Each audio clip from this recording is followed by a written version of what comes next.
नमस्कार।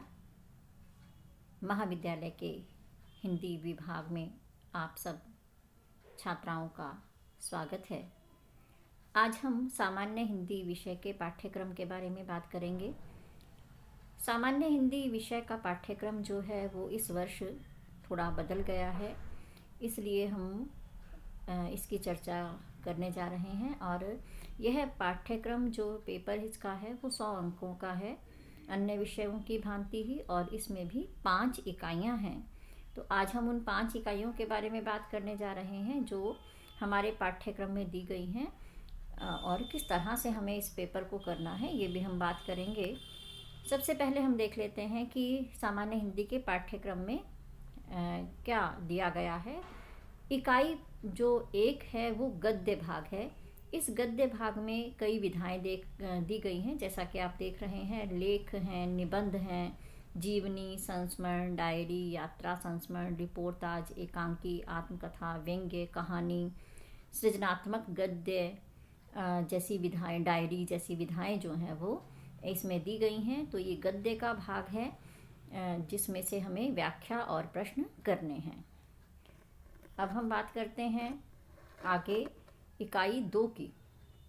इकाई 2 में हम देख रहे हैं कि ये पद्य भाग है इकाई 2 में, जिसमें सबसे पहले कबीर के पद हमें दिए गए हैं। जो 10 पद हमें दिए गए हैं ये हमें पढ़ने हैं, इसमें से व्याख्या और प्रश्न पूछे जाएंगे। दूसरा जो इसमें दिया गया है मीरा के पद हैं, और मीरा के भी 10 पद हमारे पाठ्यक्रम में दिए गए हैं जो हमें पढ़ने हैं। इसके बाद हम देख रहे हैं कि अन्य कवियों में मैथिली शरण गुप्त हैं, जयशंकर प्रसाद हैं। इकाई 2 की ही हम बात कर रहे हैं।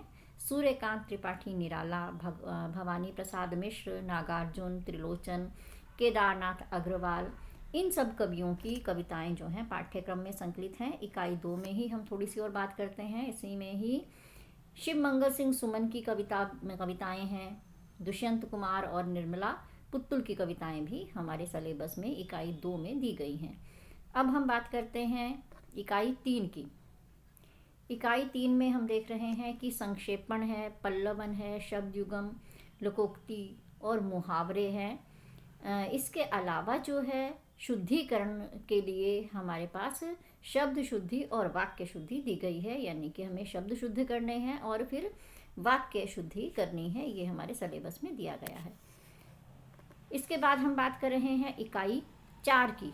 इकाई 4 में अनुवाद कार्य दिया गया है, जिसमें अनुवाद जो है उसका अर्थ है, सिद्धांत, महत्व, अनुवाद की विशेषताएं, आदर्श अनुवाद कौन सा है, ये सब बातें हम देखेंगे। और इसके अलावा एक अनुच्छेद जो है वो अनुवाद के लिए आएगा।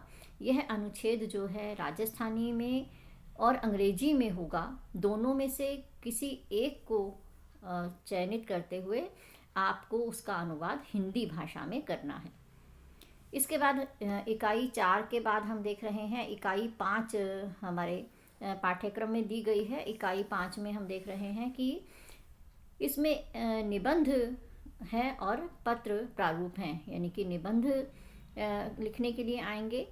4 निबंध आपके पेपर में आएंगे, जिसमें से हमें एक चयनित करना है।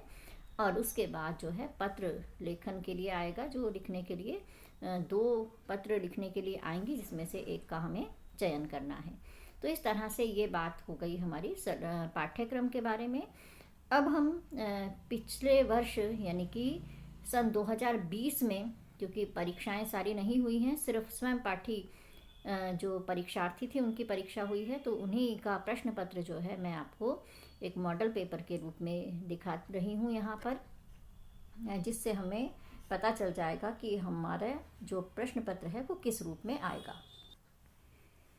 हाँ जी, तो हम देख रहे हैं हमारा प्रश्न पत्र जो है वो किस रूप में आएगा। सबसे पहले हम देख रहे हैं गद्य भाग की व्याख्या जो है वो दी गई है, जिसमें 2 व्याख्याएं हैं और हमने उन दोनों में से एक व्याख्या करनी है। ये सन 2020 का यानी कि पिछले साल का पेपर है।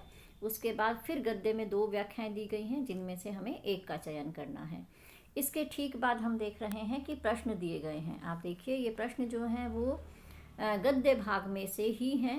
पहले स भाग में 2 प्रश्न दिए गए हैं और इन 2 प्रश्नों में से हमें एक का चयन करना है। उसके बाद फिर द भाग में भी 2 प्रश्न दिए गए हैं और हमें एक प्रश्न यहाँ से भी करना है। इस तरह से अथवा में दिए गए प्रश्नों में से हमें चयन करना है।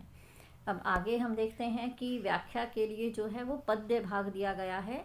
पद्य भाग में भी हम देख रहे हैं इकाई 2 में यहाँ पर सबसे पहले यहाँ पर जो है 2 व्याख्याएं दी गई हैं जिनमें से हमें एक का चयन करना है। उसके बाद व्य भाग में भी हम देख रहे हैं 2 व्याख्याएं हैं जिसमें एक तो यहाँ है, एक आगे मैं दिखाती हूँ आपको। दूसरे भाग इसका दूसरा भाग जो है ये रहा, अथवा में दूसरी व्याख्या है। इसमें से भी हमें दोनों में से एक व्याख्या करनी है। प्रश्न भी वैसे ही हैं। सभाग में हम देख रहे हैं कि 2 प्रश्न दिए गए हैं। इन 2 प्रश्नों में से हमें एक प्रश्न करना है। उसके बाद फिर द भाग में भी 2 प्रश्न हैं जिनमें से हमें एक प्रश्न करना है। अब आगे देखते हैं हम इकाई 3 में जो है संक्षेपण दिया गया है। इस पैराग्राफ का गद्यांश का हमें संक्षेपण करते हुए इसका सारांश लिखना है। फिर भाव विस्तार या पल्लवन के लिए पंक्तियाँ दी गई हैं जिनमें से किन्हीं 2 का हमें भाव विस्तार या पल्लवन करना है। फिर शब्द युग्म दिए गए हैं और शब्द युग्म के बाद जो है हम देख रहे हैं आगे लोकोक्तियाँ जो हैं वो दी गई हैं जिनका हमें वाक्य में प्रयोग करना है। इसके बाद है शब्द शुद्धि। 4 शब्द दिए गए हैं। इन 4 शब्दों में से हमें किन्हीं 2 शब्दों को शुद्ध करना है। और फिर है वाक्य शुद्धि। वाक्य शुद्धि में भी आप देख रहे हैं 5 वाक्य दिए गए हैं। इन 5 वाक्यों में से हमें किन्हीं 2 वाक्यों को शुद्ध करके लिखना है।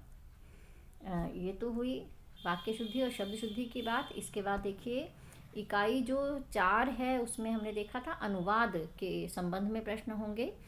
तो सबसे पहले जो प्रश्न है वो है अनुवाद की परिभाषा, और अथवा में ही दिया गया है अनुवाद का महत्व।